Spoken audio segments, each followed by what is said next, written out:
Hello guys, Oberon mall കറങ്ങാൻ പോയിട്ട് ഒരു പ്രൈസ് അടിച്ച കഥയാണ് എന്ന് പറയാൻ പോകുന്നത്. ആ പ്രൈസ് എനിക്ക് ഭയങ്കര വിലപ്പെട്ടതായിരുന്നു. കാരണം ഞാൻ ഒരുപാട് നാളായിട്ട് ആഗ്രഹിച്ചിരിക്കുന്ന ഒരു സാധനമാണ് എനിക്ക് പ്രൈസായിട്ട് അവിടെ നിന്ന് കിട്ടിയത്. സത്യം പറഞ്ഞാൽ എനിക്ക് പ്രൈസ് എന്താണെന്ന് അറിയാൻ പാടില്ലായിരുന്നു. അത് അനൗൺസ് ചെയ്യുന്ന ടൈമാണ് ആ പ്രൈസ് എന്താണെന്ന് പോലും ഞാൻ അറിഞ്ഞത്. ഇതെങ്ങനെ പറയണമെന്ന് എനിക്കറിയാൻ പാടില്ല, എങ്കിലും ഞാൻ നിങ്ങളോട് ഈ കാര്യം ഞാൻ പറയും.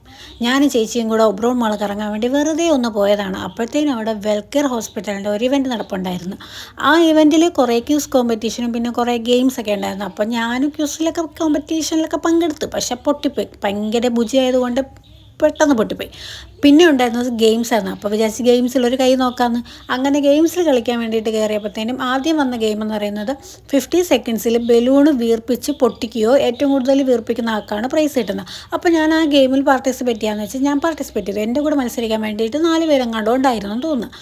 അങ്ങനെ ഞാൻ വീർപ്പിച്ച് 50 സെക്കൻഡ്സിൽ ഞാൻ വെറുപ്പിച്ചെങ്കിലും ലാസ്റ്റ് എൻ്റെ ബലൂൺ വലുതായി പൊട്ടിപ്പോയി ഗൈസ്. പൊട്ടിയെങ്കിലും എനിക്കായിരുന്നു ഫസ്റ്റ് പ്രൈസ്. അതിലെനിക്ക് ഭയങ്കര സന്തോഷമായി. എന്തായാലും കിട്ടിയല്ലോ, പ്രൈസ് കിട്ടിയല്ലോ എന്ന് പറഞ്ഞ സന്തോഷത്തിൽ നിന്നപ്പോഴാണ് ഗൈസ് ഞാൻ ആ വിവരം അറിയുന്നത്. എനിക്ക് പ്രൈസ് അടിച്ചെന്ന വിവരം ഞാൻ ഓൾറെഡി അറിഞ്ഞല്ലോ. പക്ഷേ എന്താണ് പ്രൈസ് എന്നുള്ളത് ആ സമയത്താണ് അനൗൺസ് ചെയ്തത് ഗൈസ്. എന്താണെന്ന് വെച്ചാൽ വണ്ടല്ല പോകേണ്ട എൻട്രി പാസ്സാണ്. 1500 1600 വില വരുന്ന എൻട്രി പാസ്സാണ് ഗൈസ് എനിക്ക് ഫ്രീ ആയിട്ട് കിട്ടിയത്. ഞാൻ ആ വീഡിയോ ഒക്കെ നിങ്ങൾക്ക് കണ്ടറിയാം. എൻ്റെ കണ്ണ് തള്ളി അന്തം കുന്തം വിഴുങ്ങിയതുപോലെയായിരുന്നു ഞാൻ നിന്നത്.